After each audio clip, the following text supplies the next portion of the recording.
curious to know that we always talk about the future of design, that design should look like this, it should focus on these values. But I think the more interesting question is that what does the future of design really want right now?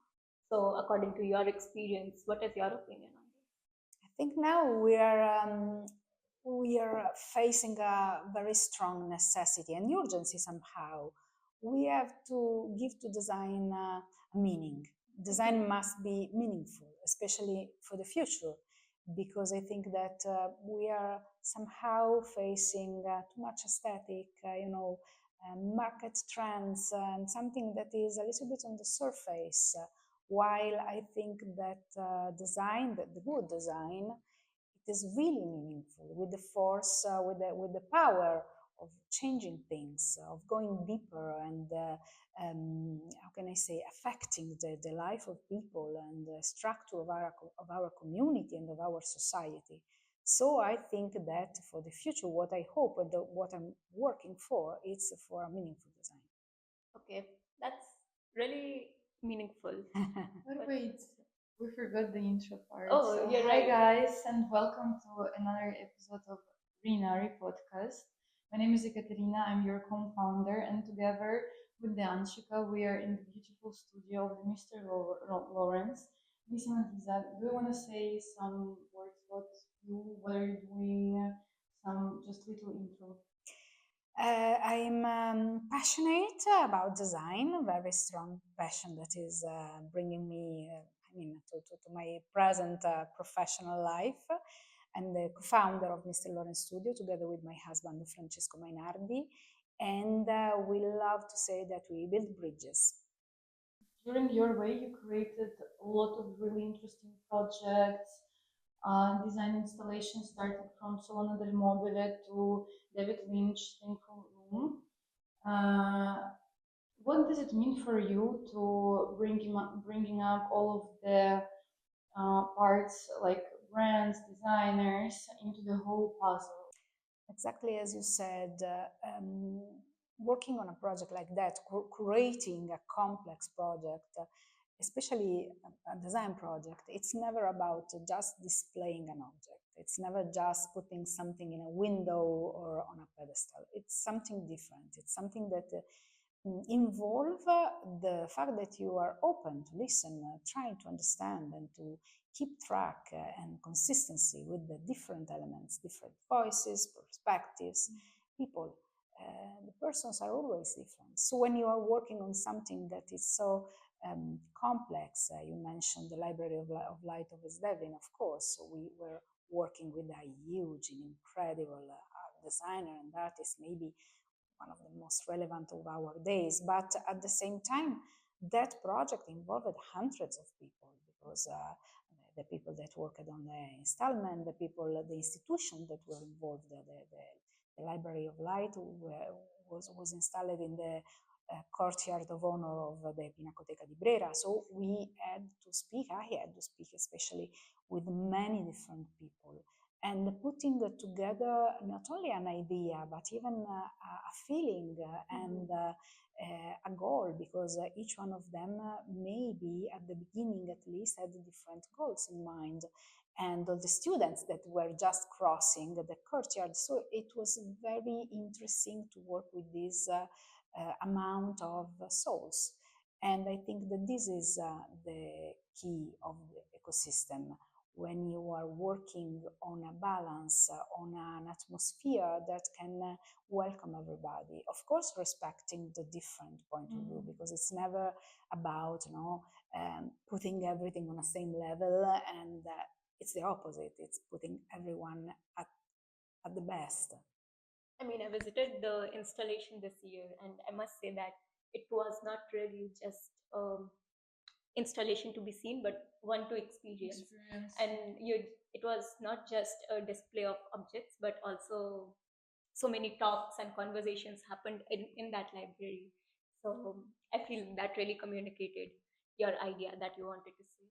Me and Katrina were talking about the installation you curated for David Lynch, that such a famous cinematographer, and then the experience that you curated for him, it was really wonderful. So could you tell us a bit more about that also? It is. Thank you for asking, because all of those projects are a piece of my heart, really, and all of them involved, as I said, an amount of people. In that case, at the beginning, when we spoke with David, it was amazing because he was interested, intrigued somehow by our request, speaking about interior design from his peculiar point of view. We all know that in his movies and also in the design projects as the Silencio Clubs, no? He worked a lot with the concept of interiors, but in this case we asked for something more. And at the beginning it was hard to find a common ground, a common language, and especially because it was speaking from Los Angeles, from his home, and we were here in Milano. But at the end, I started to involve the Piccolo Theater, so the entire team of Piccolo Theater that are incredible set designers, started to speak with me, and we were all together listening to the voice of the maestro. And when we finally get the right direction, it was so amazing. And what I remember most of this project was the laugh, because it was so exciting when you find a path after so many strugglings. And at the end, what he said to us, he wrote us a few notes of thank you and congratulations. And it was very simple, but very touching, because he said he perfectly understood what I meant, because his idea of interior design was a sort of mirror. Of course, the interior design, it's a place where you stay, it's a room, it's, I don't know. But at the same time, it's the mirror of your inner self. And so finding a way for him that we all know that was so related to meditation, to those specific elements for his personal life, so meaningful. It was incredible to see how he found a way to put everything together. So we had this incredible throne, this big chair that we designed and developed with a special light and many art pieces that he put all around this sort of focus of this room. And the visitors were invited to sit there, to design, to reflect, to take their time. And if you think that this experience was in the center of 380,000 people, because Salone was welcoming this amount of people, and they found a moment, of course, with a few lines and so on, but they found a moment to do this incredible experience. For us, it was incredible. And also like the way how you manage to find this understanding between the people, match the idea of the creation. It's also kind of the masterpiece. It's not that easy at all. And as you, as a co-founder of Mr. Lawrence Studio, what was your first initial spark to start the process? We are two different persons, very different. And at a certain moment of working together, for 15 years, more or less now, we understood that putting together the brand strategy, so the part that is more related to the structure, if you want, and the culture, the contents, the research, the part that is more related to the intuition, maybe, it's something that can make the difference. It's all about meeting people, crossing ideas, building bridges, as we said. And we think that specifically in the design industry, it's a very specific industry because it's a cultural industry. A chair is a chair, but if you love design, a chair is never just a chair. There is a word. So much things, so many things that you can tell about a chair. But that's sorry, I'm getting in another direction. But no, for us, the sparkling moment was understanding that it was somehow losing a part to be focused just on the strategy or just on the cultural part. Putting together those two visions and crossing them and facing, sometimes even in an intense way, the different perspectives was something that was opening a new way of considering and working in design.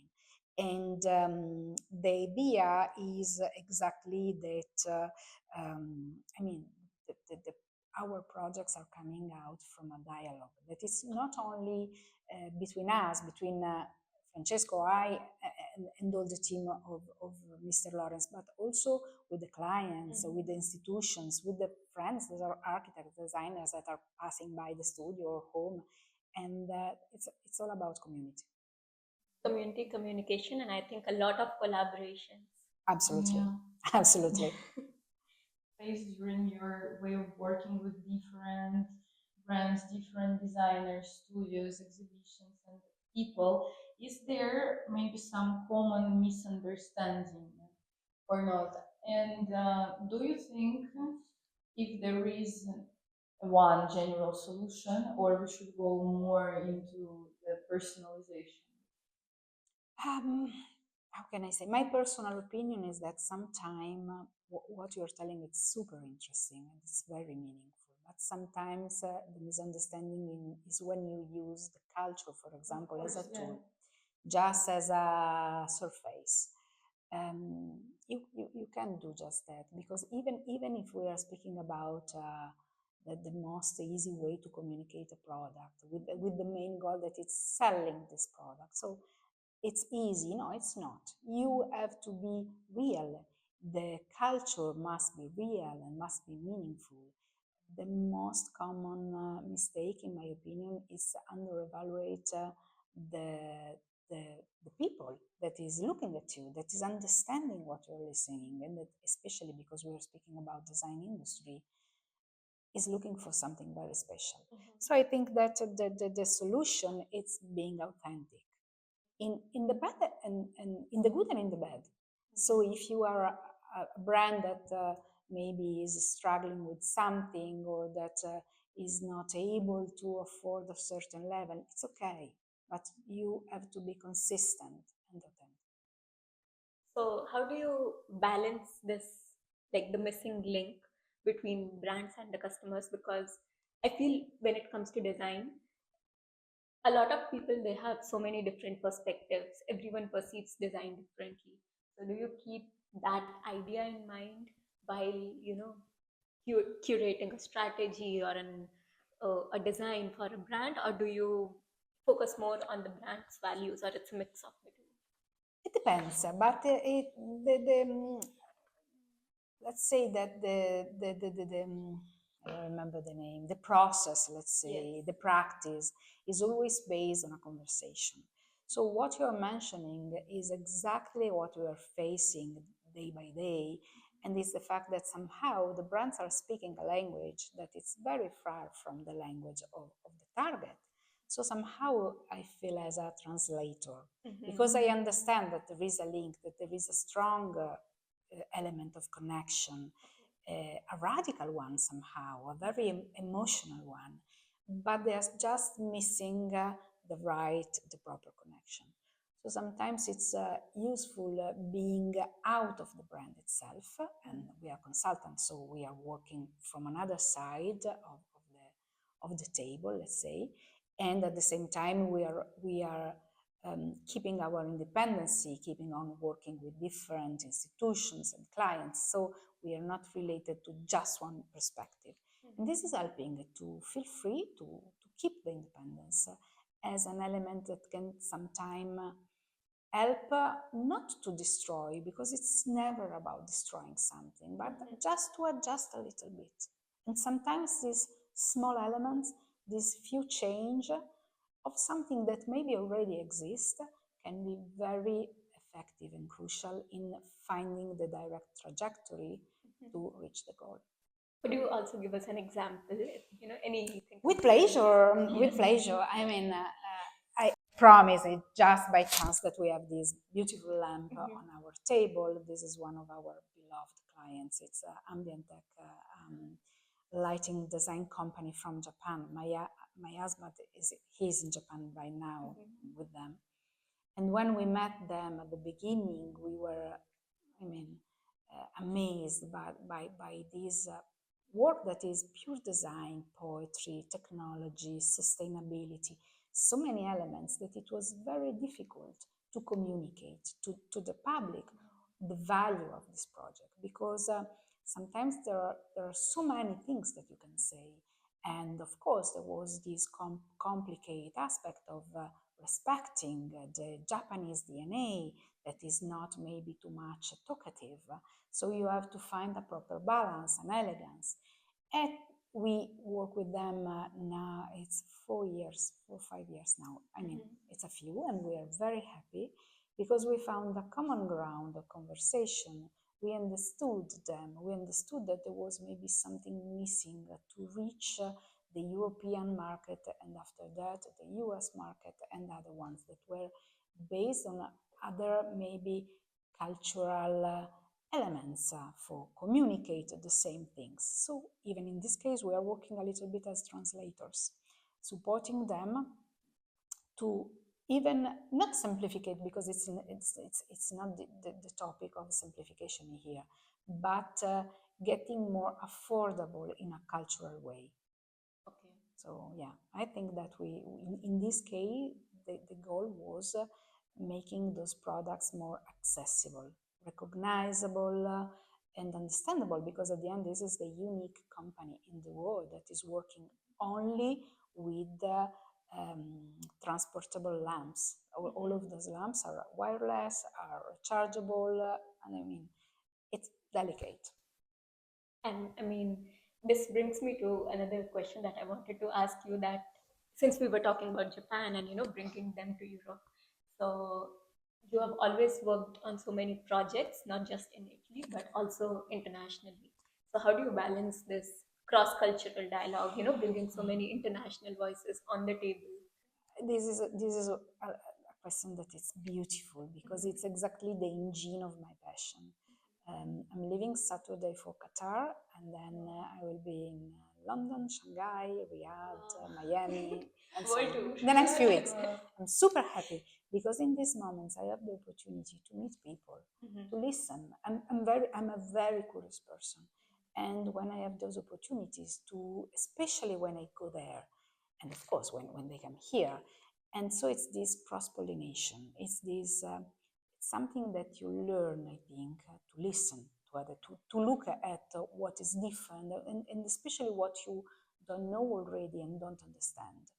And then this is an opportunity not to, how can I say, redesign things in your own path, because this is not what is interesting for me, but is especially, as we said before, to build bridges of communication. So we have books here that are exactly based on that. How can I understand better the, I don't know, Middle East design? There is so much to discover: tradition, craftsmanship, designers, architects, but even philosophy, way of living. It's anthropology, it's psychology, so many things that are fascinating. That's why when somebody tells me, but everything has already been designed, it's not, it's the opposite. We have to do everything. Yeah. I think that, I mean, it's amazing, because we have, of course, we are. I'm not naive. I know that we are living a very complicated moment, and that we're facing, I mean, a social, political, geographical situation that is complicated. Even just economically speaking, even speaking about the brands that they need to sell their products. I know it's not easy, but at the same time, we have a lot of potential. I think it's all about these little things, like what does what do people in the Middle East do when they wake up? What do people in Japan do after eating dinner? Their daily routine, understanding these little things that can be translated into design. I think that brings a deeper cultural significance to anything that we design. Totally agree. Like during your way, your journey, you created a lot of experience for other people. You are also inspiration for them. But how do you have any tricks which inspires you personally to keep your creative way of thinking ongoing? through your previous answer, I might guess that maybe you find inspiration also in the other people, traveling the world, seeing them, different culture. But is there something also special, like little tricks? I don't know. It's very, as you said, it's my community, my network, my friends. They know how important they are to me because it's exactly as you said. They are my superpower. Let's say. A few days ago, I was in Lisbon, invited as a speaker at the MUSCON. That is the conference of museums, putting together maybe 50 or more of the most important museums in the world. And it's incredible because you spend 3 4 days with those incredible people working on some of the most interesting projects in the world, speaking with them, asking from Korea to Australia, from Europe to US, Africa, everybody is there and they are speaking together. And even just if you take a break and look at them and you heard this buzz, no, these ideas, these points of view that are different, because I can tell you that a Japanese museum is different from a London museum, and a Korean museum is different from an Italian one, and so on.